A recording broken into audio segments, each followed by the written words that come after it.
गुरु परंपरा योग संस्थान में आपका स्वागत है। हम लोग मुख्य उपनिषद पढ़ रहे हैं, जिसमें से 3 मुख्य उपनिषद हम लोगों ने कर लिया हुआ है, इस, केन और कट। आज हम लोग प्रश्न उपनिषद देखेंगे। प्रश्न उपनिषद का संबंध सबसे पहले किस वेद से है? तो अथर्ववेद से है प्रश्न उपनिषद का संबंध। तो प्रश्न, उसके बाद 2 और, उसका भी अथर्ववेद से ही होगा। प्रश्न, मुंडक, मांडुक्य, तो ये तीनों अथर्ववेद से होगा। बहरहाल प्रश्न उपनिषद का संबंध किस वेद से है? अथर्ववेद से है।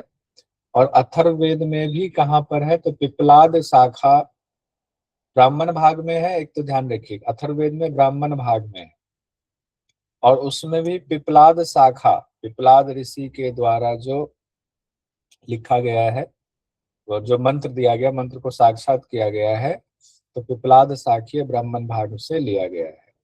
तो अब इसमें एक चीज और है कि पिप्पलाद ऋषि की चर्चा भी है, तो ये आपको याद रहेगा। अथर्ववेद में पिप्पलाद ऋषि की चर्चा है। पिप्पलाद ऋषि और उनके 6 शिष्य, पिप्पलाद ऋषि हैं और उनके 6 शिष्य हैं, उन्हीं के बीच में चर्चा है।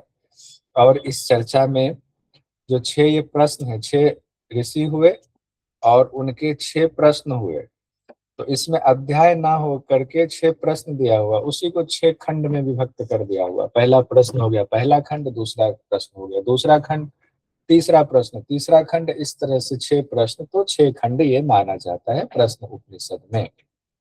प्रश्न उपनिषद में मंत्रों की संख्या है कुल 67। कितने हैं?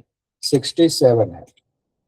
तो इसको एक देखिए, 6 से जुड़ा हुआ मिल जाएगा आपको। अच्छा, प्रश्न उपनिषद में 6, तो 6 हुए और एक गुरु हो गए, तो 7, 6 और 7 67 हो गया। इस तरह से तो सुंदर व्याख्या के बताई गई है, इसमें सुंदर कहानी भी है। तो सबसे पहले तो वो 6 कौन से शिष्य हैं पिप्पलाद ऋषि के, उनकी चर्चा है। अब फिर गुरु हो गए पिप्पलाद ऋषि, तो शिष्य और गुरु, ये पूरा नाम याद रखना है आपको। कहा गया है मंत्र में, एक है सुकेशा जो भारद्वाज ऋषि के पुत्र हैं। अब ये भी एग्जाम में पूछा जाता है, कौन किसके पुत्र है, ये भी पूछा जाता है। उसके बाद है शिवी कुमार सत्यकाम, जो शिवी के पुत्र हैं, शिवी कुमार सत्यकाम। तो शिवी कुमार ना देकर के कई बार सत्यकाम भी दिया जाता है। सत्यकाम कौन है? तो वो शिवी कुमार के पुत्र हैं सत्यकाम, ये ध्यान रखेंगे। स से शिवी, स से सत्यकाम। अब आए सौर्यायनी, सौर्यायनी जी गर्ग गोत्र के हैं, गर्ग गोत्र के। कई जगहों पर लिखा हुआ सौर्यायनी जी के लिए भगवान सूर्य से जुड़े हुए हैं। गर्ग गोत्र के, यानी गर्ग गोत्र होने की वजह से इनको गार्ग कहा गया है। तो एग्जाम में ये शब्द भी पूछा जाता है, गार्ग शब्द किन के लिए 6 में इस्तेमाल होगा? तो सौर्यायनी जी के लिए इस्तेमाल होगा। फिर अगले है आश्वलायन जी। आश्वलायन के बारे में कहा गया कौशल देश के निवासी हैं ये। शिव ही सत्य है, हाँ शिव ही सत्य है, ये भी बढ़िया है, शिव ही सत्य है, बढ़िया। आश्वलायन जी के बारे में कहा गया कौशल देश के निवासी हैं। और फिर बात आती है भार्गव जी के बारे में। भार्गव जी का कहा गया विदर्भ के निवासी हैं भार्गव जी। और कबंधी जी छठे ऋषि हैं। तो कबंधी जी के बारे में कहा गया है कत्त ऋषि के प्रपौत्र हैं।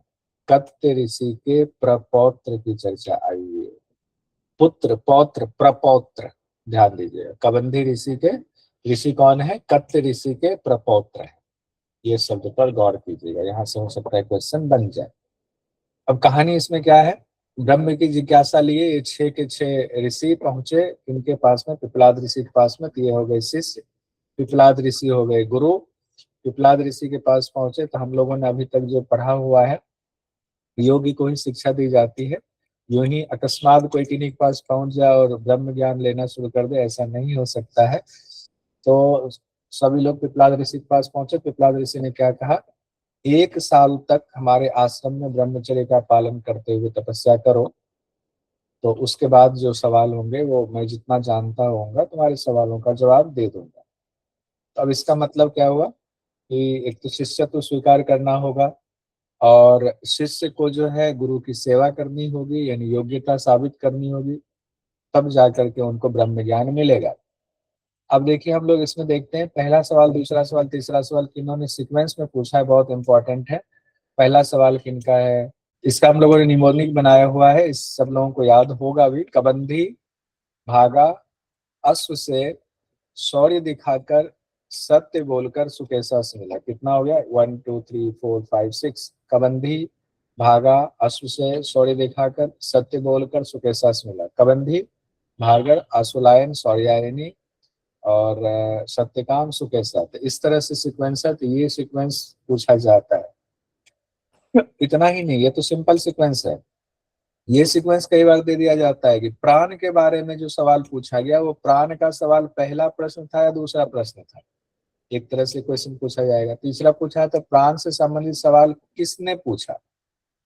अब सारी चीजें देखते हैं हम लोग, पहले प्रश्न ही देखते हैं। सीक्वेंस ऋषि पुत्रों का सीक्वेंस देख लिया कैसे सवाल पूछ रहे हैं, तो अब हम लोग देखते हैं पहला सवाल क्या है। पहला सवाल है कि ये सभी जीव यानी हम सब जो है नाना रूपों में प्रकट होते हैं, उसका कारण कौन है, सुनिश्चित कारण कौन है, ये पहला सवाल। तो कबंदी जी पूछेंगे। दूसरा सवाल है कि कुल कितने देवता प्रजा को धारण करते हैं, कौन कौन प्रकाशित करते हैं, और उसमें भी सर्वश्रेष्ठ कौन है। प्राण सर्वश्रेष्ठ हम लोगों ने पहले पढ़ा हुआ है। प्राण की बात आई तो अगले सवाल में यानी तीसरे सवाल में आशुलायन जी पूछ लेते हैं ये प्राण किससे उत्पन्न होता है, शरीर में कैसे आता है, फिर शरीर में जो विभक्त हो जाता है कहते हैं प्राण अपान समान व्यान उदान, ये सारी चीजें, तो वो कैसे विभक्त कैसे हो जाता है शरीर में आकर के। फिर शरीर से कहते हैं प्राण निकल गया शरीर निश्चय हो गया, तो प्राण शरीर से बाहर कैसे निकलता है, क्या बाहर के जगत में भी प्राण है, तो बाहर के जगत को प्राण कैसे धारण करता है उसकी चर्चा भी है। किस प्रकार शरीर के भीतर के जगत को ये प्राण धारण करता है। तो प्राण से संबंधित यहाँ 6 सवाल पूछे गए, प्राण से संबंधित 6 सवाल यहाँ आशुलायन जी ने पूछे हैं। तो हो गया, अब ये सीक्वेंस ध्यान रखिए। सबसे पहले हो गया कि ये जीव नाना रूपों में प्रकट होते हैं, उनका कारण कौन है, और कौन कौन देवता इस शरीर को धारण करते हैं, कौन प्रकाशित करता है, सर्वश्रेष्ठ देवता कौन है।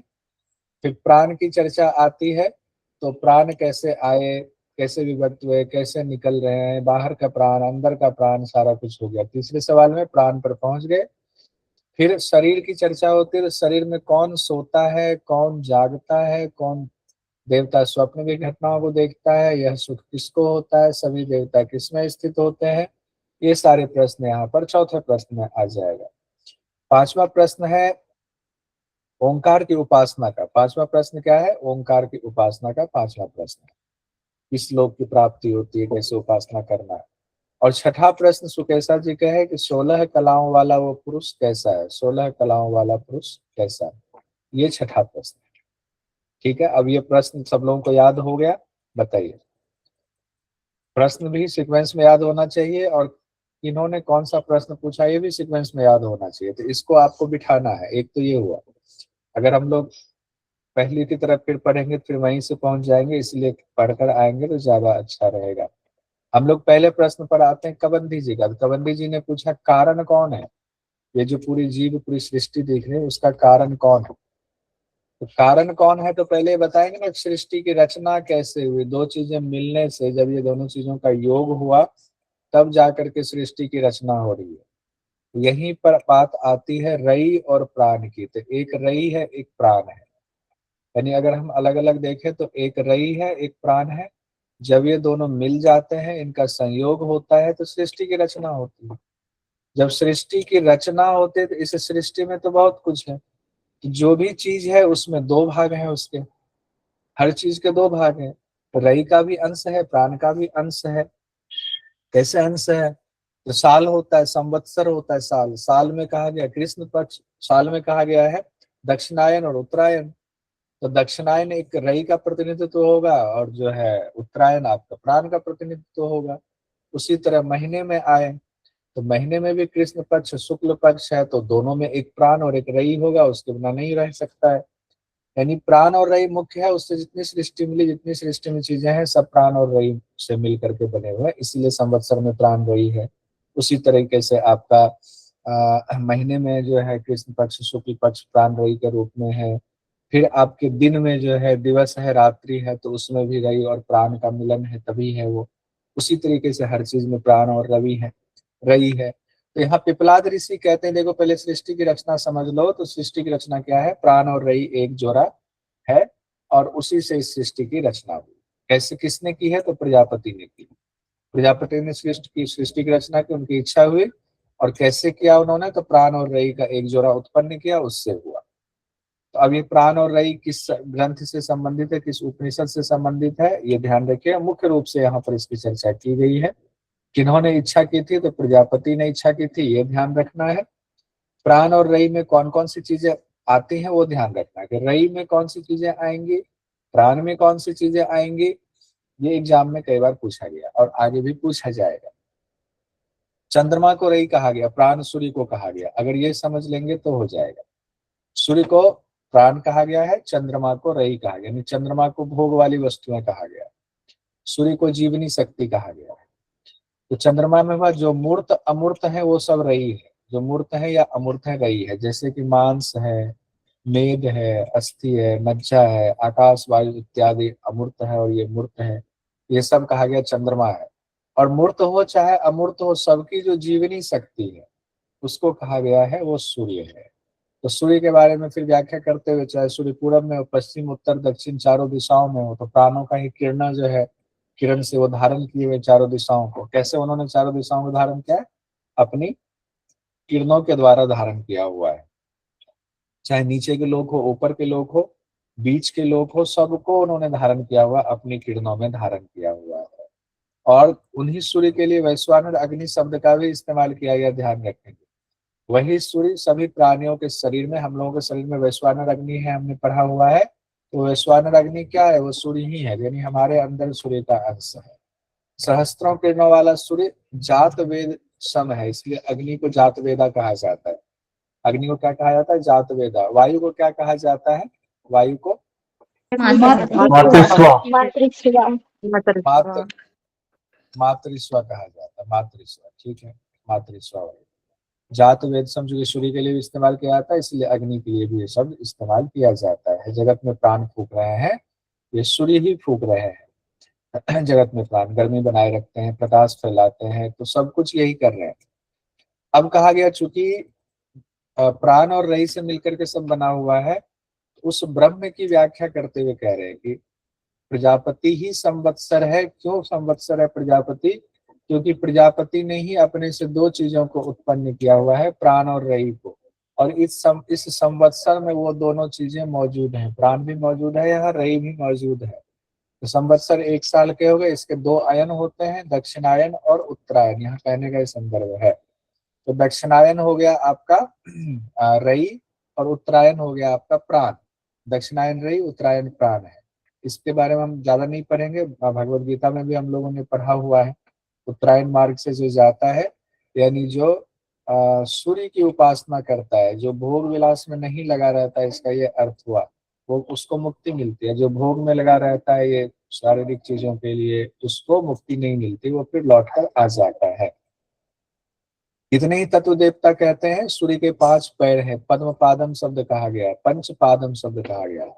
इसके लिए सूर्य के लिए पंच पादम शब्द कहा गया है, 5 ऋतुओं की वजह से, 5 ऋतुओं की वजह से ऐसा कहा गया है। तो 5 ऋतु तो नहीं होते, 6 होते हैं, तो शिशिर और हेमंत को मान लिया गया एक ऋतु। ठीक है, जल को उत्पन्न करते हैं, जल को भी यही उत्पन्न कर रहे हैं।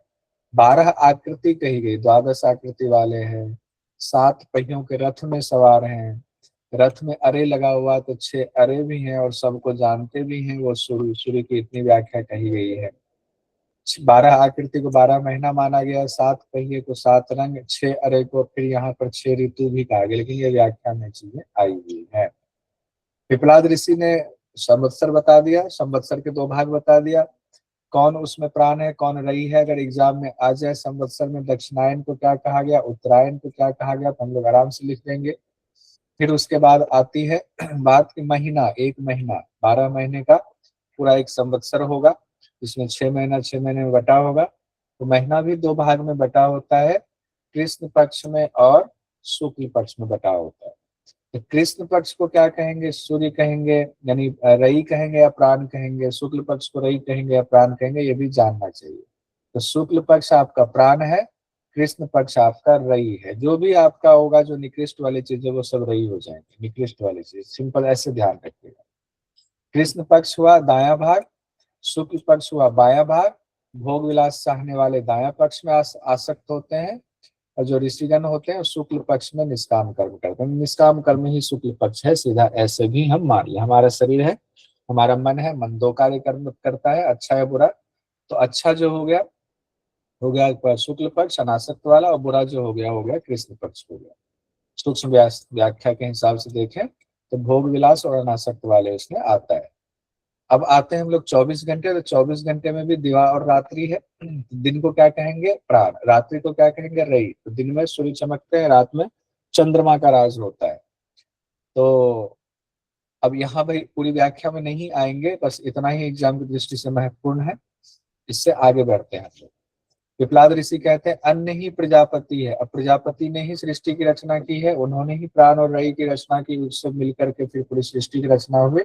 तो अन्न भी प्रजापति ही है, ये कहा गया है, क्योंकि अन्न से वीर्य उत्पन्न होता है, वीर्य से प्रजा की उत्पत्ति होती है, और जो लोग उस प्रजापति व्रत का अनुष्ठान करते हैं वो लोग जोड़े को उत्पन्न करके प्रजा की वृद्धि करते हैं। लेकिन ये तो प्रजा की वृद्धि करते हैं, तो उनको क्या मिल रहा है?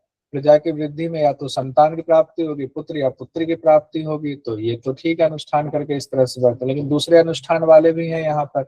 लेकिन जो इससे भिन्न है वो तप ब्रह्मचर्य में प्रतिष्ठित होते हैं, तप और ब्रह्मचर्य में प्रतिष्ठित होते हैं, वो आत्मदर्शन का अनुष्ठान करते हैं, उनको ब्रह्मलोक की प्राप्ति होती है। अब देखिए यहाँ पर हो गया आपको पृथ्वीलोक की प्राप्ति, जन्म मृत्यु की, और यहाँ पर आत्मदर्शन हुआ तो ब्रह्मलोक की प्राप्ति हुई। पहला प्रश्न किनका था? कबंधी जी का। कबंधी जी का क्या प्रश्न था? कारण कौन है, इस जगत का कारण कौन है? सिंपल। दूसरा प्रश्न, कबंधी भागा भार्गव, कबंधी भागा, तो भार्गव ऋषि हो गया दूसरा प्रश्न।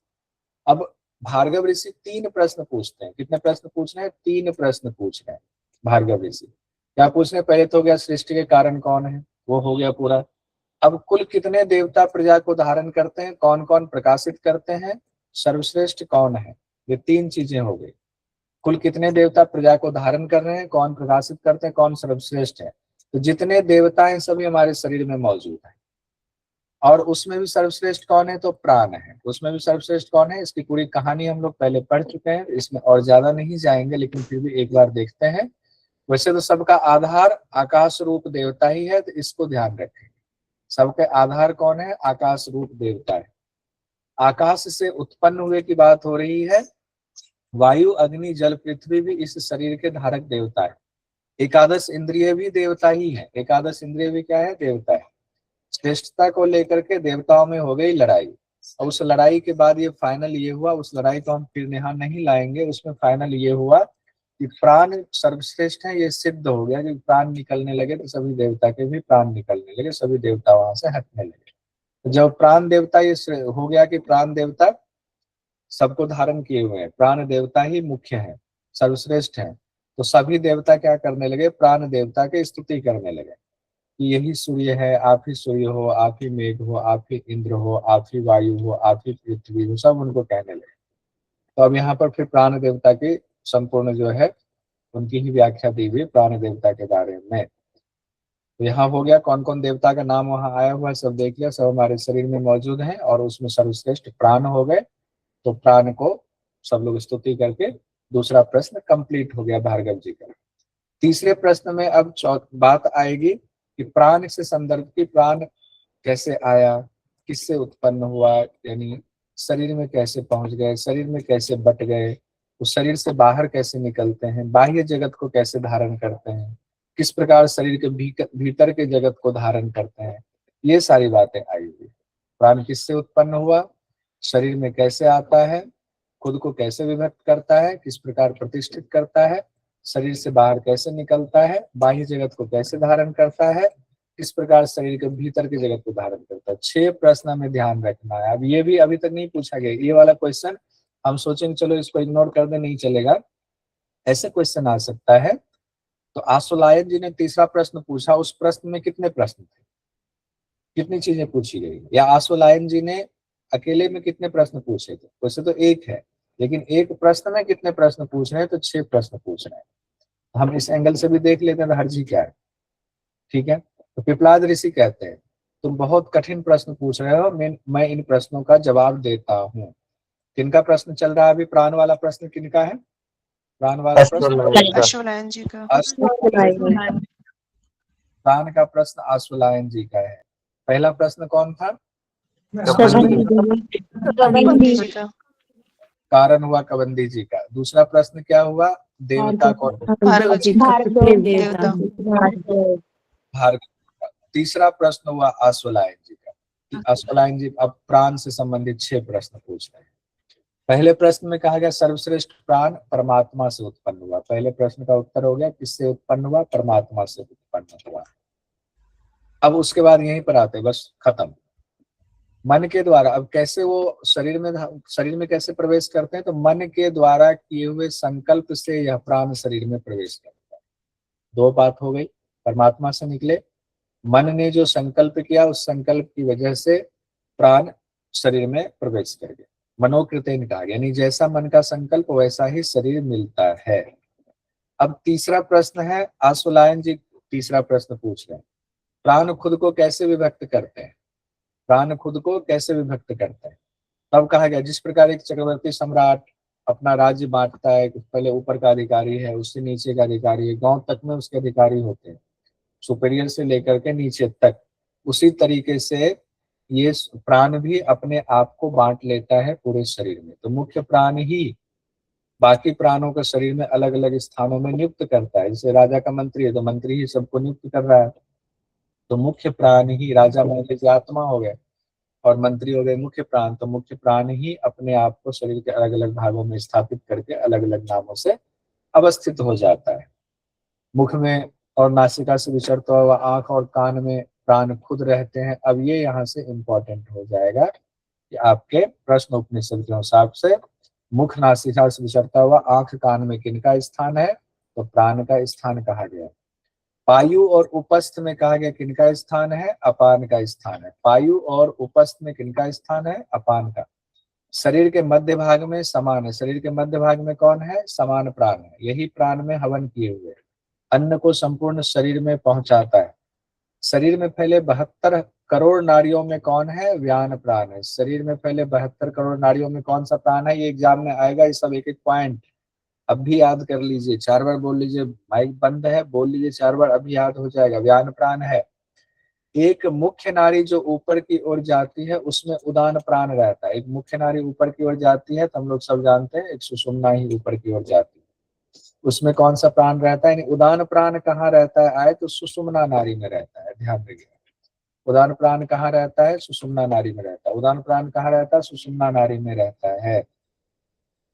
एक बात यहाँ आई हुई है समान प्राण के बारे में, समान प्राण से ही 7 ज्वालाएं पुष्ट होकर अपना कार्य करती है, 7 ज्वालाएं।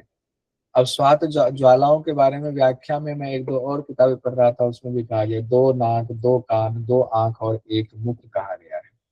विषयों को प्रकाशित करने वाले ऊपर के द्वार है ये, तो इसी में सप्त ज्वाला इसी से जोड़ा गया है। इसकी हर 2 नाक है तो इसमें 2 ज्वाला, 2 कान है 2 ज्वाला, 2 आंख है इसमें भी 2 ज्वाला इसको प्रकाशित कर रहा है, 1 मुख है। कौन किस प्राण से 7 ज्वालाएं पुष्ट होकर अपना कार्य कर रही है, समान से। ये ध्यान रखेंगे, नोट कर लीजिए। हृदय से नाड़ियों का उद्गम और व्यान प्राण का स्थान बताया गया। हृदय से नाड़ियों का उद्गम और व्यान प्राण का स्थान बताया गया। पिपलाद ऋषि अब कह रहे हैं यहाँ पर ये जीवात्मा हृदय प्रदेश में रहता है, जीवात्मा का स्थान हृदय प्रदेश कहा गया है, और उस हृदय प्रदेश में मूल रूप से 100 नाड़ियों का समूह है। अब यहाँ पर देखेंगे आपको 72 करोड़ नाड़ियों की चर्चा कहाँ आती है, तो प्रश्न उपनिषद में 72 करोड़ नाड़ियां, तो हो सकता है एग्जाम में दे दे 72 करोड़ नाड़ियों की चर्चा किनके प्रश्न के दौरान आया हुआ, किनके प्रश्न के दौरान 72 करोड़ नाड़ियों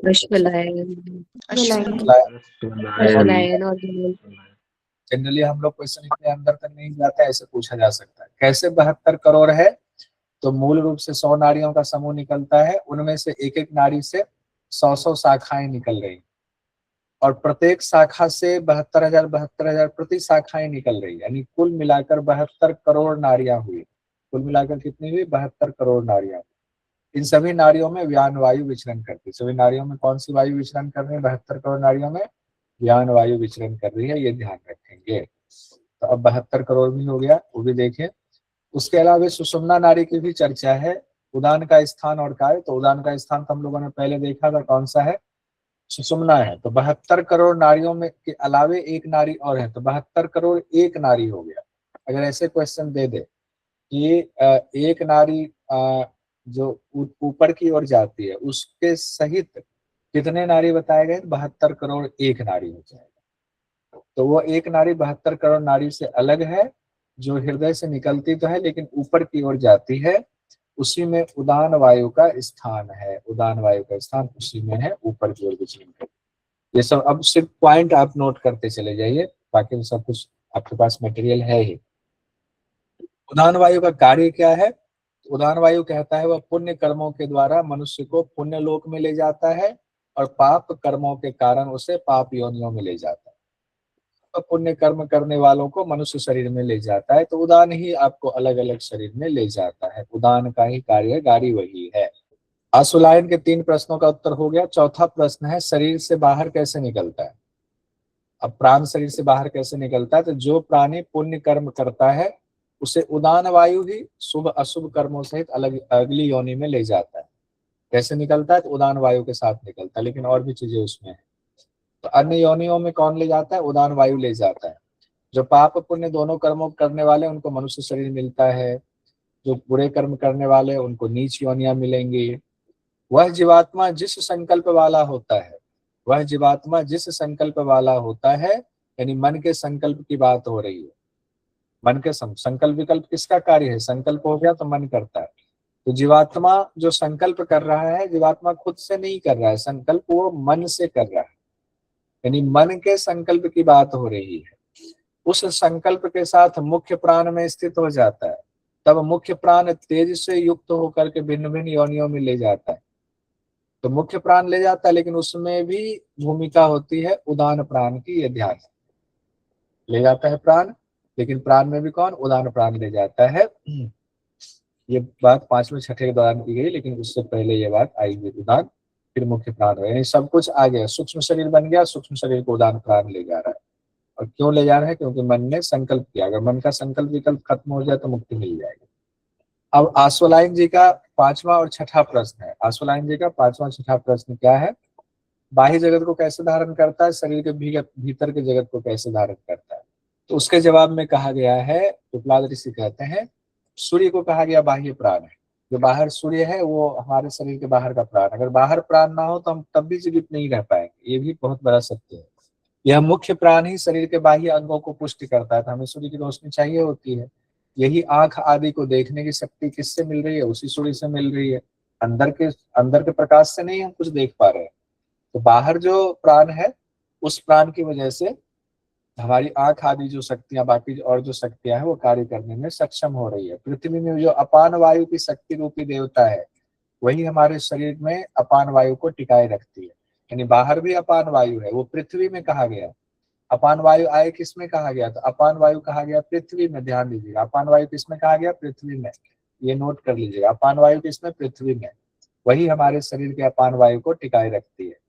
अब भू भुव स्वलोक होता है, भूलोक भुवलोक स्वलोक। अब इसमें देखिए, एक पृथ्वी लोक हो गया और एक हो गया आपका भूवलोक, एक स्वर्ग लोक। तो स्वर्ग लोक, पृथ्वी लोक और स्वर्ग लोक, भूलोक और स्वर्ग लोक। उसके बीच में भूवलोक, उसी को अंतरिक्ष लोक कहा जाता है। तो उसके बीच में जो आकाश है उसको अंतरिक्ष लोक कहा जाता है। वहां कौन सी वायु है? वहां समान वायु। अब ये देख लीजिए, इसको ध्यान कीजिए, इसको अलग से नोट कीजिए। अंतरिक्ष लोक में कौन सी वायु है? समान वायु। पृथ्वी लोक में कौन सी वायु है? अपान वायु। और सूर्य लोक में कौन सी वायु है? तो वहां मुख्य प्राण ही कहा गया। सूर्य ही सबका बाह्य प्राण कहा गया। उसके अलावा ये देखिए, वायु ही व्यान है। जो बाहरी वायु चल रही है ये व्यान है। बाहरी वायु को क्या कहा गया? व्यान है। नोट कीजिएगा, अलग से स्पेशल नोट कीजिए इसको। वायु ही व्यान है। वह बाहरी अंगों को अवकाश देकर इसकी रक्षा करते हैं। वह बाहरी अंगों को अवकाश देकर के इसकी रक्षा करते हैं। उसके बिना हमारा जीवन मुश्किल हो जाएगा। और इस शरीर के भीतर रहने वाले वायु को अवकाश देकर विचरने की शक्ति देते हैं। हमारे अंदर वही ज्ञान है जो वो अवकाश दे रहे हैं, जिससे कान सुनने में समर्थ हो पाता है। आकाश में विचरने वाली वायु ही बाह्य व्यान कहा गया है। वायु ही व्यान का बाह्य रूप है, ये भी कहा गया। ठीक है, तो आकाश में भी व्यान का ही कहा गया बाह्य रूप है। जो उष्णता है, जो गर्मी है, वही उदान है। अब गर्मी को उदान कहा गया। हो सकता है एग्जाम में पूछ ले। अब हम लोग एक एक चीज पढ़ने में आसानी हो रही है स्पेशल क्लास में। उष्णता, शरीर की उष्णता की उष्णता हो, उसको किस प्राण से उसकी तुलना की गई है? उसको उदान प्राण से तुलना की गई है। ध्यान रखिए, उसको उदान प्राण से तुलना की गई। उदान का बाह्य रूप, बाहर वाली गर्मी जो है, शरीर की गर्मी को भी शरीर के अंदर रख करके उदान जो है बरकरार रखता है। अब आज शरीर की गर्मी को कौन बरकरार रखता है? उदान प्राण। लेकिन जिसके शरीर का तेज शांत हो जाता है, तब शरीर की गर्मी शांत होता है, तब क्या होता है? अब ये इंपॉर्टेंट है। अब देखिए, शरीर की गर्मी शांत होने पर क्या होगा? जीवात्मा मन में विलीन हुई इंद्रियों के साथ एक हो जाती है। जीवात्मा मन में विलीन हुई, मन में सारी इंद्रियां कहाँ विलीन होती है? मन में। और मन आत्मा के साथ मिल जाता है।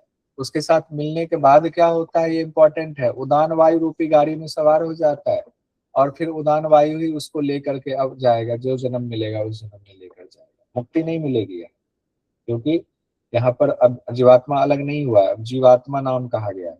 ध्यान रखिए, इंपॉर्टेंट लाइन है, इसको नोट कर लीजिए। यह जीवात्मा जिस संकल्प वाला होता है, तो जीवात्मा संकल्प खुद नहीं करता है, लेकिन चूंकि मन से उसने संबंध जोड़ा, तो मन का काम है संकल्प विकल्प करना, तो वो संकल्प विकल्प कर रहा है, तो उसी के साथ मुख्य प्राण में स्थित हो जाता है। मुख्य प्राण तेज उदान से युक्त होकर के मन इंद्रियों से युक्त जीवात्मा को संकल्प के हिसाब से विभिन्न योनि में ले जाता है। अब यहाँ कहेंगे आप, एक बार उदान कह रहे हो, एक बार मुख्य प्राण कह रहे हो, तो मुख्य प्राण से ही तो उदान की उत्पत्ति हुई है, इसीलिए मुख्य प्राण भी कहने में कोई हर्ज नहीं है। तो मुख्य प्राण कहा गया, मुख्य प्राण तेज उदान से, मुख्य प्राण तेज उदान से युक्त होकर के मन इंद्रियों से युक्त होकर के जीवात्मा को संकल्प के अनुसार विभिन्न योनि में ले जाता है।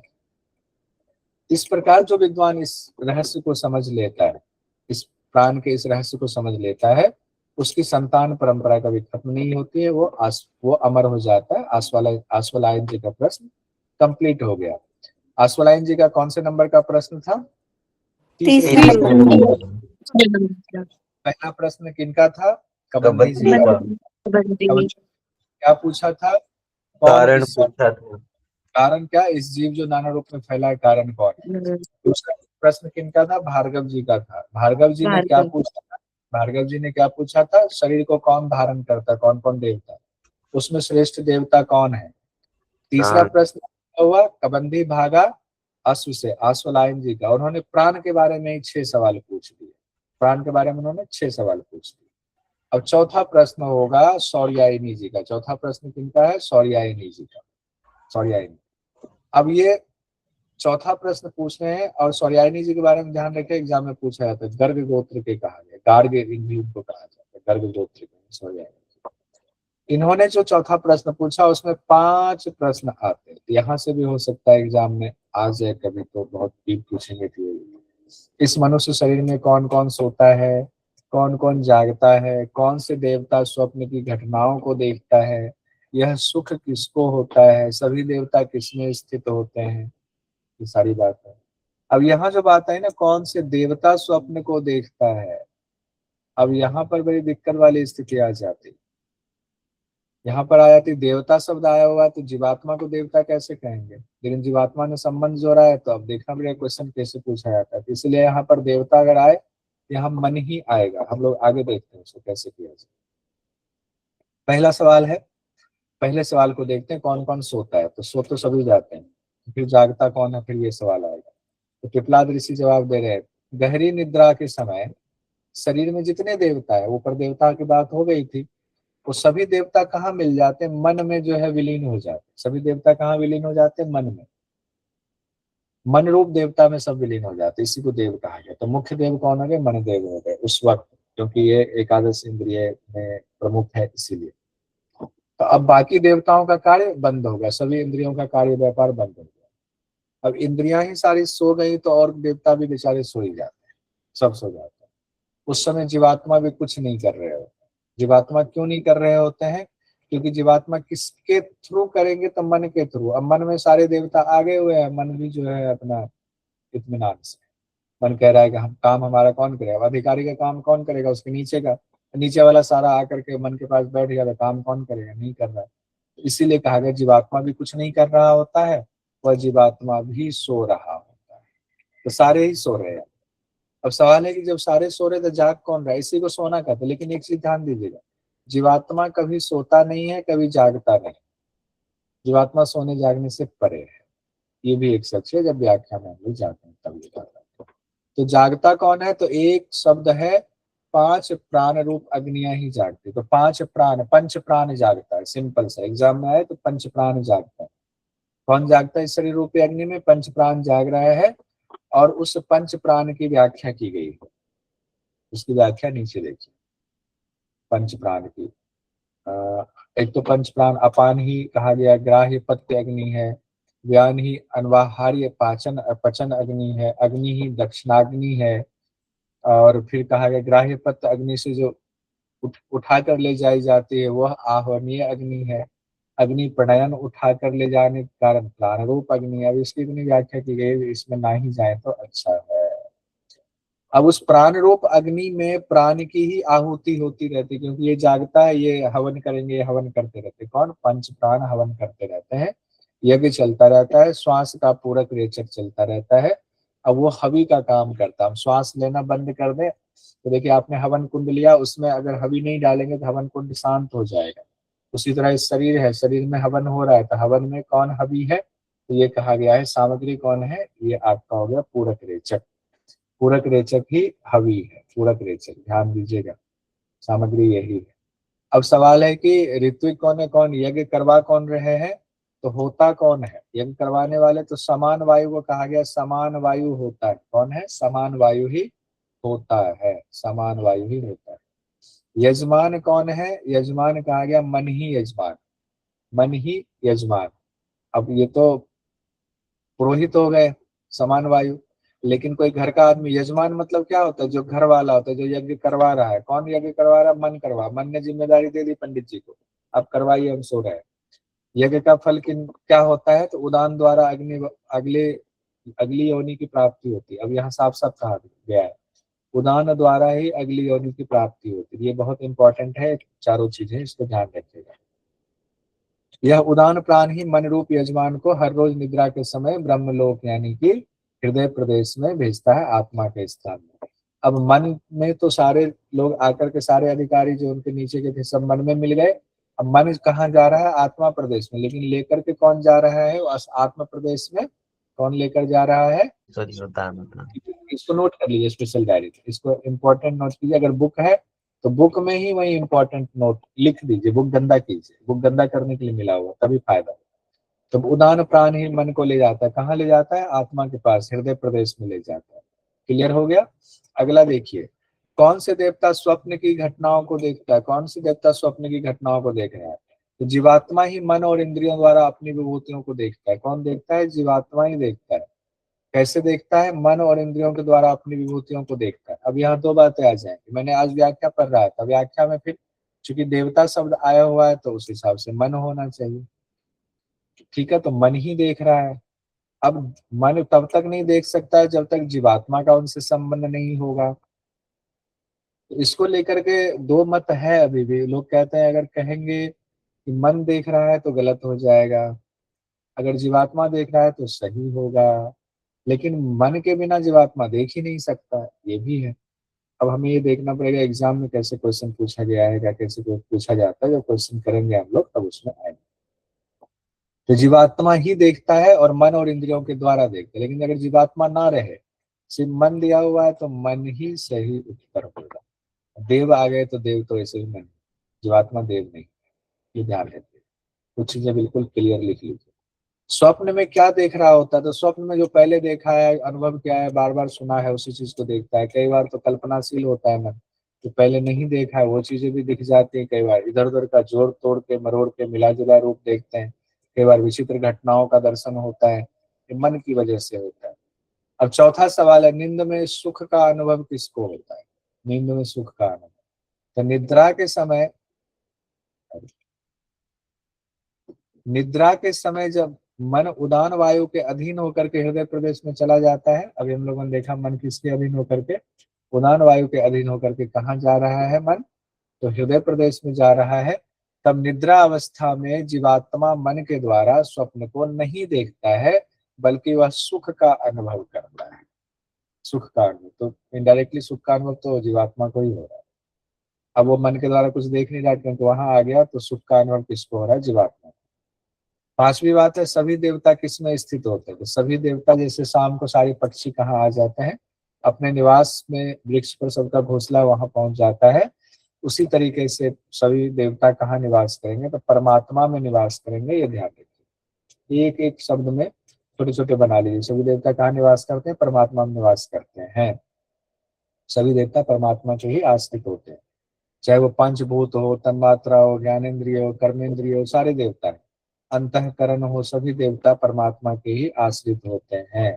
साथ ही आत्मा देखने वाला, स्पर्श करने वाला, सुनने वाला, सूंघने वाला, स्वाद लेने वाला, मनन करने वाला, कर्म करने वाला भी अविनाशी परमात्मा में स्थित है। ये सब कुछ परमात्मा में स्थित है, यहाँ कंफ्यूज नहीं होना है, ये ध्यान रखिएगा। अब इस आत्मा को जो जानता है वह परमात्मा अविनाशी, वह परम अविनाशी परमात्मा को प्राप्त हो जाता है। इस तरह आत्मा को जो जानता है वही परमात्मा को प्राप्त होता है, सर्वज्ञ और सर्वरूप हो जाता है। अब हम लोग आते हैं पांचवें प्रश्न पर। पांचवा प्रश्न किनका है, शिवी पुत्र सत्यकाम जी का। अब यहाँ पर थोड़ा सा पहले से हम लोग रिविजन कर लेते हैं। पहला प्रश्न किनका था, कबंधी जी का था। उन्होंने क्या प्रश्न पूछा था, उत्पत्ति का कारण। नाना जीव जो प्रकट हुए हैं ऐसे, उनकी उत्पत्ति का कारण क्या है। दूसरा प्रश्न किनका था, कोई एक व्यक्ति बताइए। भार्गव जी का। भार्गव भार्गव जी ने क्या प्रश्न पूछा था, कि कुल कितने देवता प्रजा को धारण करते हैं और कौन कौन प्रकाशित होते हैं, उसमें से श्रेष्ठ कौन है। हाँ ठीक है, श्रेष्ठ वाला हो गया। अनिका जी जवाब दे दीजिए, कौन श्रेष्ठ है सबसे। प्राण देवता श्रेष्ठ है। प्राण श्रेष्ठ है, ठीक है। अब हम तृतीय प्रश्न पर आते हैं। तृतीय प्रश्न किन्होंने पूछा था, आशुलायन जी ने। ठीक है, आशुलायन जी ने किससे संबंधित प्रश्न पूछा था, प्राण से संबंधित प्रश्न पूछे थे। कितने प्रश्न पूछा था प्राण से संबंधित, 6 प्रश्न पूछा था, ठीक है। अब हम लोग आते हैं चौथे प्रश्न पर। चौथा प्रश्न किनका था, सौर्यायणी जी का।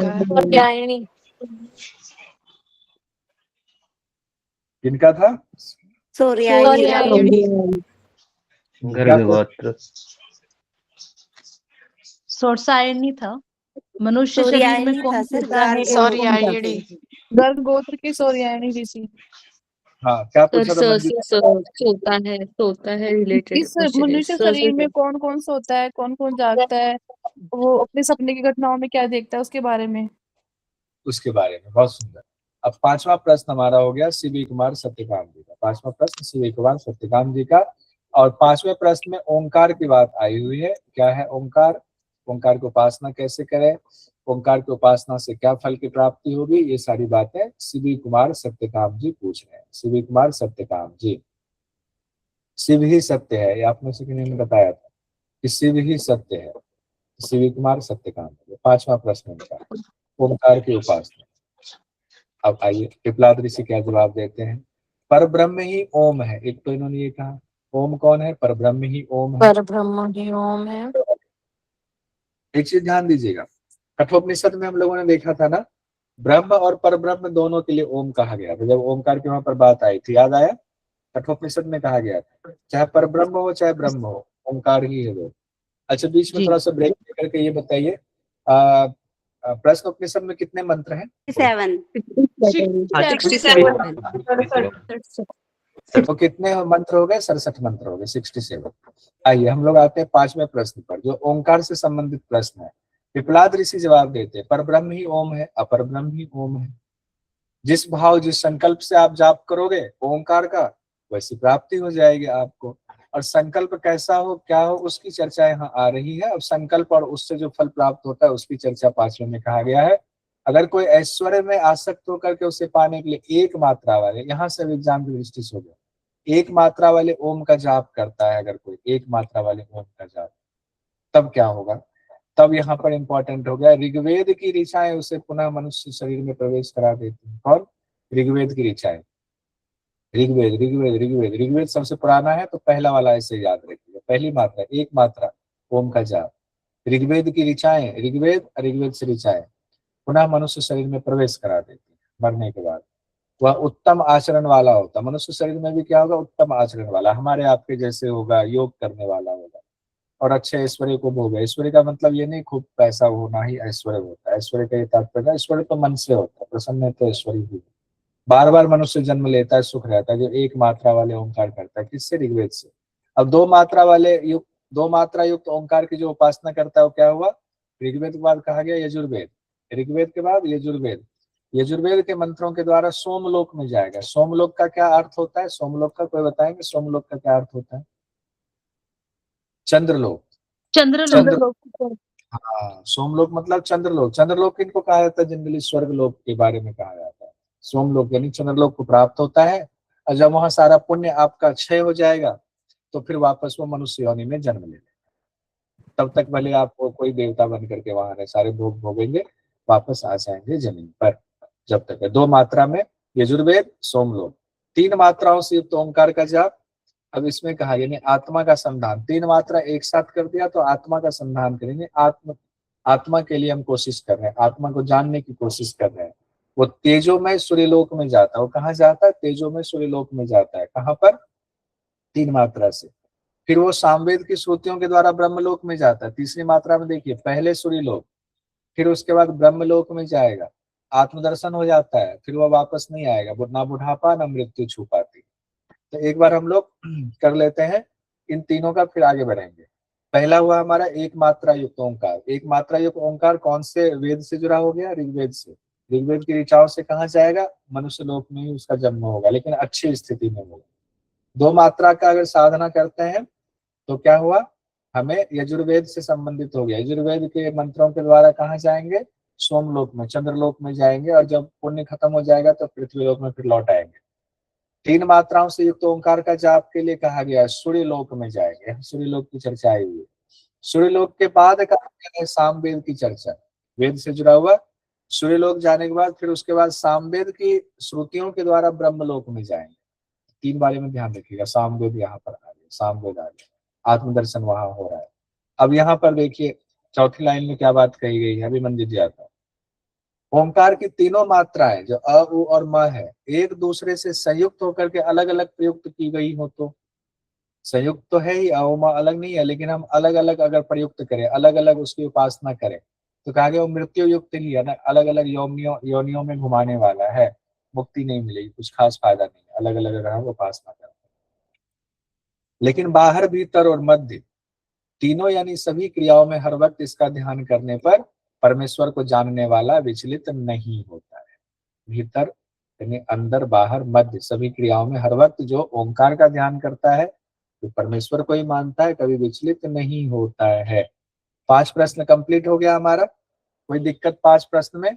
एक बार हैंड रेज कीजिए आप लोग, मैं एक एक करके पूछ लूंगा, जिनको भी मन होगा हैंड रेज तो ठीक रहेगा, तो रिवीजन सबका हो जाएगा। अच्छा, जिनसे नहीं पूछेंगे वो माइक बंद रख करके अपने बोलते रहिएगा, उसमें कोई दिक्कत नहीं है। अभी तक 2 ही लोगों का हैंड रेज हुआ है। क्या बाकी लोग जो है मेरी वजह से नाराज हो गए हैं? तो कल से मैं नहीं बोलूंगा ऐसे, ठीक है? तो कल से मैं बोलना ही बंद कर दूंगा, बस पढ़ाऊंगा, बहुत एकदम स्माइलिंग फेस रहेगा बस। कविता जी बताइए पहला प्रश्न क्या था? जी सर पहला प्रश्न कबंदी का था, जो कि तरसी के परपौत्र हैं, और जिन्होंने ये पूछा था कि जो सभी जीव हैं नाना रूपों में कैसे प्रकट होते हैं और इनका जो कारण है वो कौन है। बहुत सुंदर। पायल जी दूसरा प्रश्न किनका था? सर भार्गव जी का था, वो विदर्भ से थे और उनके 3 सवाल थे कि प्रजा को कौन धारण करता है, कौन प्रकाशित करता है और सर्वश्रेष्ठ कौन है। वाह बढ़िया। वंदना जी तीसरा प्रश्न? तीसरा प्रश्न अश्वरायण जी का था। इन्होंने 6 प्रश्न पूछे थे। कौशल नरेश के पुत्र थे ये। इन्होंने ये प्रश्न पूछा था कि ये प्राण किससे उत्पन्न होता है, शरीर में कैसे खुद को कहता है, कैसे शरीर जाता है, जगत तथा शरीर के जगत धारण है। ठीक है। अनीता शर्मा जी बताएंगे चौथा प्रश्न। चौथा प्रश्न क्या था चौथा? सोशाइनी जी का है, गर्भगोत्र से है। और सर इन्होंने निद्रा के बारे में बताया कि कौन सोता है और कौन जागता है मानव शरीर में। इन्होंने बताया। पहले तो सौसाइनी जी नहीं है, सौर्यायनी जी है। क्या नाम है? सोर्यानी सौर्यायनी। जी। और जी। उन्होंने नहीं बताया, फिर सवाल पूछा है, पिपलाद ऋषि ने बताया है। ठीक है, ओके। आइए पूजा रानी जी बताइए 5वां प्रश्न। जी सर, 5वां प्रश्न सत्यकाम जी का है। इन्होंने पूछा था कि ओमकार की उपासना कैसे की जाती है। अब छठा प्रश्न किनका है? अंजलि जी, छठा प्रश्न। सर सुकेशा, उन्होंने पूछा था 16 कला वाला पुरुष कौन है। हाँ, 16 कलाओं वाले पुरुष से संबंधित सवाल सुकेशा जी का है। यहाँ तक हम लोग पहुंच गए हैं। अब इसमें देखिए ये सवाल क्या पूछ रहे हैं, पूरा डिटेल हमने दिया हुआ है। ये कह रहे हैं पिपलाद ऋषि से, हे भगवान, कौशल देश के राजकुमार हिरण्यनाभ ने मुझसे एक सवाल पूछा था। उन्होंने पूछा कि 16 कलाओं वाले पुरुष के बारे में तुम जानते हो? अब उन्होंने ये पूछा तो अब मैं तो जानता नहीं था, लेकिन मुझे पता नहीं था और मैंने मना कर दिया। राजकुमार बेचारे वापस लौट गए। अब वही प्रश्न मैं आपसे पूछता हूँ कि 16 कलाओं वाले पुरुष कौन है, कैसे है वो, उसके बारे में बताइए। बस सिंपल एक ही सवाल है। पिपलाद ऋषि जवाब दे रहे हैं। पिपलाद ऋषि कहते हैं, हे प्रसिद्ध सुकेशा, इस शरीर के भीतर ही वह 16 कलाओं वाला पुरुष मौजूद है। 16 कला वाला पुरुष कहाँ है? इस शरीर के भीतर ही 16 कला वाला पुरुष मौजूद है। और यही क्यों बंद हो गया? 16 कलाओं वाला पुरुष शरीर के अंदर ही मौजूद है। सर्वगुण संपन्न भगवान को खोजने के लिए कहीं और जाने की जरूरत नहीं है। यानी सर्वगुण, 16 कला मतलब सभी गुणों से संपन्न, तो शरीर के अंदर ही है। 16 कला बताने के लिए सृष्टि की रचना का क्रम बताया गया है। इस सृष्टि की रचना के शुरुआत में परम पुरुष परमेश्वर ने विचार किया कि मैं जिस ब्रह्मांड या सृष्टि की रचना करना चाहता हूँ उसमें ऐसा कौन कौन सा तत्व डाला जाए जिसके रहने पर मैं उसमें रहूं, ना रहने पर भी मैं उसमें ना रहूं। यह सोचकर परमेश्वर ने एक एक तत्व को की क्रम से रचना की है। उन तत्वों की चर्चा अगर हम लोग देखें तो सबसे पहले प्राण को उत्पन्न किया, प्राण के बाद श्रद्धा को उत्पन्न किया, श्रद्धा यानी सात्विक बुद्धि कहा गया है। पंच महाभूत को उत्पन्न किया, आकाश वायु अग्नि जल पृथ्वी। फिर मन और इंद्रियों को उत्पन्न किया, तो मन अलग हुआ, इंद्रिय अलग, तो दो ही माना गया। फिर अन्य एक, अन्य से वीर्य आया, फिर तप आया, फिर नाना प्रकार के मंत्र आए, फिर कर्म आया, फिर कर्म के फल के लिए लोकों की रचना हुई, फिर लोकों के नाम रखे गए। इस तरह से 16 बताया गया है। तो 16 हो गए। इस तरह 16 कलाओं से संपन्न सृष्टि की रचना भगवान ने जब कर दिया तो भगवान उसमें प्रविष्ट हो गए, यानी इसी शरीर में प्रविष्ट हो गए। यानी हृदय के परम देव को कहाँ पर प्रविष्ट हुए? हृदय में। हृदय के परम देव को जान लेना है, 16 कलाओं से युक्त पुरुष को जान लेना। वैसे पुरुष परमेश्वर हर जगह मौजूद है, कहीं ऐसा नहीं है जहाँ नहीं है। तो यहाँ तक हम लोगों का तकरीबन कंप्लीट हो गया है। थोड़ा सा हम लोग देख लेते हैं। प्रलय का दृष्टांत यहाँ कहा गया है कि अब जब हम जान गए इतना कुछ तो उसके बाद क्या है, यानी कि 6 के 6 ऋषि जब जान गए पिपलाद ऋषि से ब्रह्म ज्ञान को, तब उसके बाद क्या करेंगे? उनको मुक्ति चाहिए, तो मुक्ति का यहाँ दृष्टांत एक तरह से कहें। प्रलय का दृष्टांत मतलब मुक्ति का दृष्टांत, लय का दृष्टांत, समाधि का दृष्टांत यहाँ बताया गया। प्रलय का मतलब समाधि है। यहाँ पर जैसे नदियां समुद्र में मिल जाती हैं, फिर नदियों के नाम का कोई अस्तित्व रहता है क्या? नहीं रहता है। जब तक गंगा सागर है तो गंगा सागर में चले, गंगा सागर में मिल गई, मिलने से पहले तो गंगा है, मिलने के बाद वो समंदर हो गए, सागर ही हो गए, उनका कोई अस्तित्व नहीं रहता है, सब समंदर ही हो जाते हैं। उसी तरह सब कुछ पुरुष में और पुरुष परमात्मा में मिल जाते हैं, दोनों एक हो जाते हैं। फिर वह अकल अमृत यानी कि कला रहित हो जाता है, निष्कल हो जाता है। अब पिपलाद ऋषि कहते हैं परब्रह्म के बारे में मैं जितना जानता था वो सब तुमको बता दिया, तुम सबको बता दिया। जो कुछ जानता था सब बता दिया, अब बताने के लिए कुछ नहीं है। तब जब बताने के लिए कुछ नहीं है तो ये लोग सभी 6 ऋषि इन्होंने विधिवत अपने गुरु की पूजा की और उनको कहा कि असली तो हमारे पिता आप ही हैं, आध्यात्मिक पिता तो आप ही हैं, जिन्होंने हमें इस समुद्र, संसार रूपी समुद्र से पार होने का उपाय बता दिया। आपको बार बार नमस्कार है। फिर उसके बाद कहा गया, अब देखिए कुछ महत्वपूर्ण मंत्र हैं जिसके बारे में रई और प्राण से संबंधित मंत्र हैं। और फिर कहा गया सूर्य ही प्राण है, चंद्रमा ही रई है, ये वाला मंत्र देख लीजिएगा, ये सब आपको दिया हुआ है। फिर यहाँ पर कहा गया जो नारी से उसके उदान ऊपर की ओर विचरती है, उसमें उसके द्वारा उदान ऊपर की ओर विचरती है, उदान वायु अलग अलग लोकों में पहुंचाता है। तो अथ एक या ऊर्ध्वम उदाना, ये भी इम्पोर्टेंट है, इसको भी देख लीजिएगा। इसको सुनना के बारे में बात कही गई है। यहाँ हमारा कंप्लीट होता है। एक काम करते हैं, प्रश्न को नहीं देखते हुए ऐसा करते हैं, ऑनलाइन टेस्ट अभी कर लेते हैं, ज्यादा प्रश्न नहीं है। ऑनलाइन टेस्ट जब आप कर लेंगे तो आपका पक्का हो जाएगा, कल के लिए हम नहीं छोड़ेंगे इसको, अभी के अभी कर लेते हैं। और कल मन होगा तो आप दूसरी बार फिर दे देना ऑनलाइन टेस्ट, उसमें कोई दिक्कत तो नहीं है। तो आज हम लोग इसको कर ही लेते हैं, कल के ऊपर पहुंचवाएगा। और वो भी जब तैयार है तो करने में क्या है, तैयार ना हो तो बार तो दिक्कत नहीं।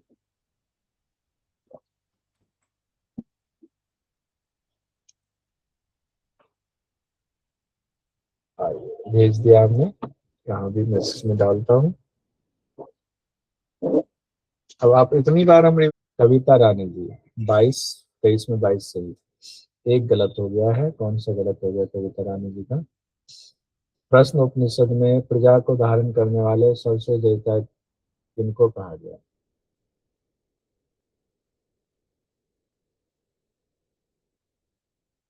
इसमें कैसे हो गया?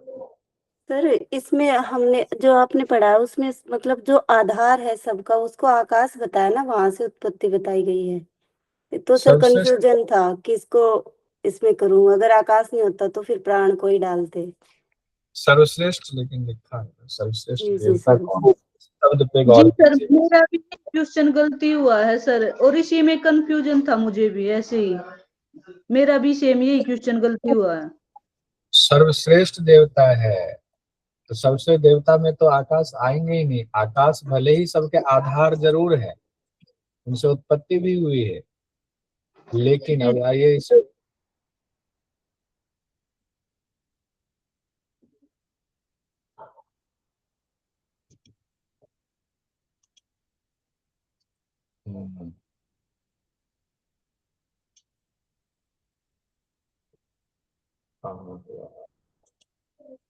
दूसरा प्रश्न में है वो, दूसरा प्रश्न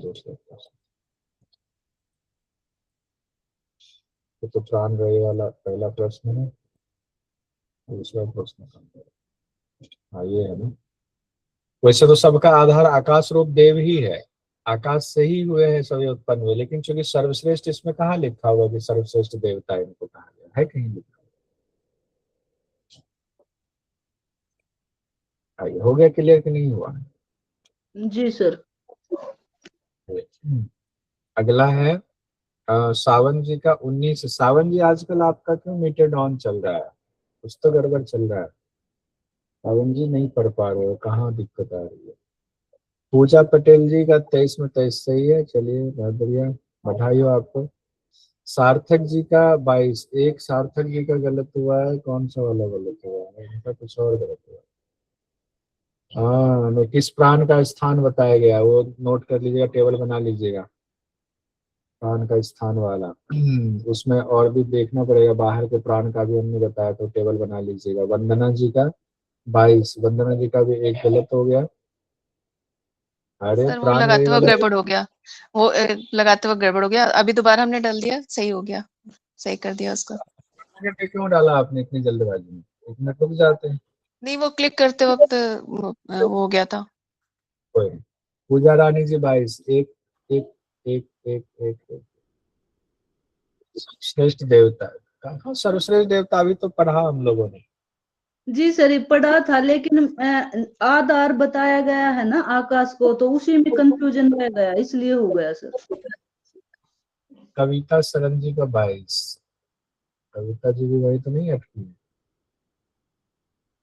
सर्वश्रेष्ठ प्राण की बात हो रही है, किससे उत्पन्न हुआ है? अच्छा, इसमें आप आकाश से आ गए। सर्वश्रेष्ठ प्राण तो परमात्मा से उत्पन्न हुए, आकाश कहाँ से आ परमात्मा गए? से।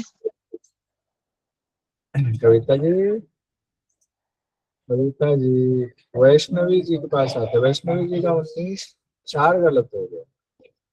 वैष्णवी जी कैसे गलत हो गया? डालमणि जी का सभी सही है, ठीक है।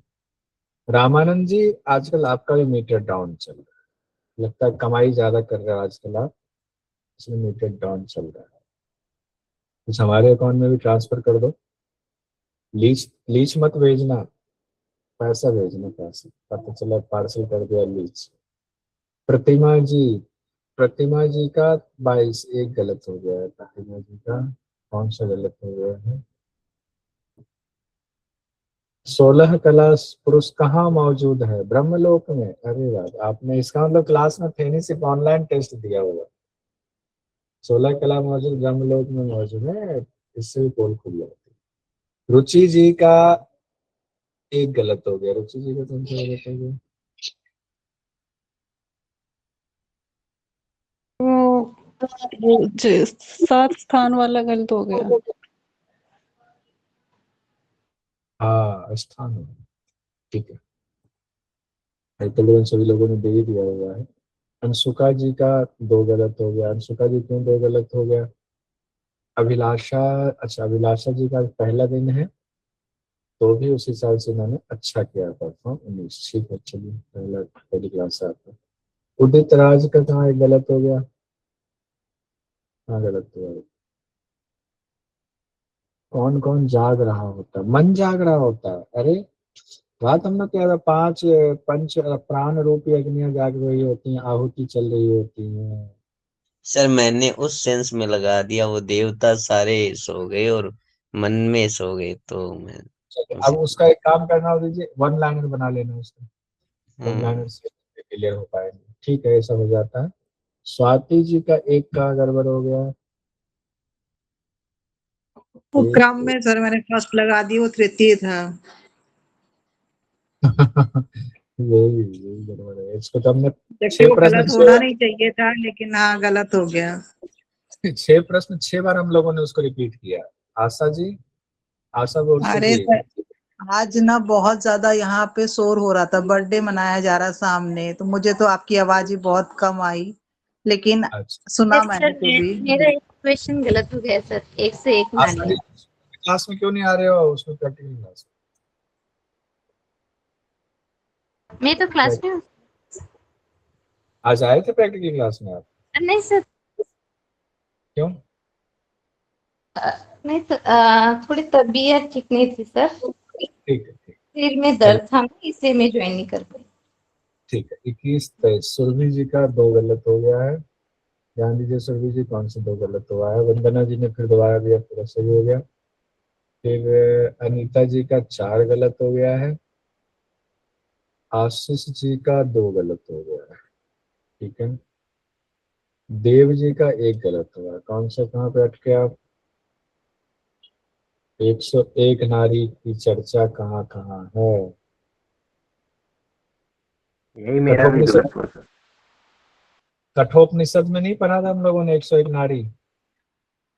पढ़ा हुआ तो दिमाग से थोड़ा स्किप था। अब इसको स्पेशल नोट कर लीजिए, स्पेशल डायरी में स्पेशली उसको लगा के। क्या पता ये क्वेश्चन पूछना दे, मुझे इस बात का डर है, ये क्वेश्चन पूछने वाला। ये अच्छा क्वेश्चन दिया है सर आपने। अनुराधा जी का 1 कौन सा गड़बड़? कहाँ अनुराधा जी आप अटके हो? अनुराधा जी क्लास में तो नहीं आती हैं। सर्वश्रेष्ठ, सर्वश्रेष्ठ प्राण कैसे आकाश को हो जाएगा? सर वो कंफ्यूजन हो गया था इस वाले सवाल में। पेंटिंग में किया था, परमात्मा से निकले हुए। नीतू जी का, नीतू जी कहाँ हो आप? नीतू जी, अरे बाबा रे, कुछ लगता है खाना अच्छा अच्छा बना रहे नीतू जी, उसी चक्कर में गड़बड़ हो गया। 2-3 तो सर गलत जानबूझ के हुआ है, दूसरा वाला। अच्छा, आपने जानबूझ के गलत किया है कि मैं बताऊं? मैं ईमानदारी से दिया है। 3 3 6 क्वेश्चन गलत होना मायने रखता है नीतू जी, और आपसे तो नहीं उम्मीद है ये। इसका मतलब रिवीजन नहीं करके आए। ठीक है, शोभना जी 2। सर्वश्रेष्ठ, सर्वश्रेष्ठ सर्वश्रेष्ठ देवता में ये सर्वश्रेष्ठ देवता का नहीं होना चाहिए। और कर्मफल के हिसाब से अलग अलग लोक में कौन ले जाता है, ये गलती तो क्षम्य नहीं है। आप क्लास में नहीं थे अभी? सर क्लास में ही थी, पर थोड़ा सा कंफ्यूजन हुआ, समझ में नहीं आया था तो। कितनी बार रिपीट किया? अब तो नहीं होगा? नो नो सर, नहीं होगा। नोट कीजिए जिनकी जो गलतियां हो रही है। 20 में 3। राहुल जी, राहुल जी शुरुआत में इतना अच्छा पिकअप पकड़ा आपने, कहाँ तीन तीन जो नंबर पे पहुंच गए आप। अनिका जी 2 गलती आपकी भी हो गई, नोट कीजिए किन किन की गलतियां हैं। एक तो मेरा बाय मिस्टेक हो गया, मैंने प्राण पे लगाया था, वो आकाश पे पता नहीं सर कैसे आ गया। और सर जो दूसरा वाला है वो मेरा 72,000 जो दूसरा वाला था वो मैंने टिक कर दिया, वो प्रतिशाखा जो नाड़ियां है वो समझ के मैंने उसको लगा दिया। मंजू जी कहाँ है? मंजू जी हाँ जी सर। आप लकड़ी पे खाना बनाने में लगे हो क्या? इसलिए समय ज्यादा लग रहा है तो नहीं आप सर नहीं वो नहीं सर वो ध्यान नहीं रहा, बीच में कॉल आ गया था। तो 16 कला संपन्न पुरुष को भूल जाओगे जो अपने अंदर है। नहीं सर वो एक्चुअली क्या, मैं टैब से ऐसे पेन से ऊपर कर रही थी ना, तो वो स्क्रीन पे टच हो गया, मुझे पता नहीं, मैंने लगाया तो सही था। एक तो मेरा गलत हुआ है। मोबाइल में इस टाइप की प्रॉब्लम हो जाती है। हाँ सर वो जैसे उसको रिवर्स किया ना बैक, तो वो पता नहीं कहाँ से टच हो गया ऑप्शन पे। अंजलि जी, अंजलि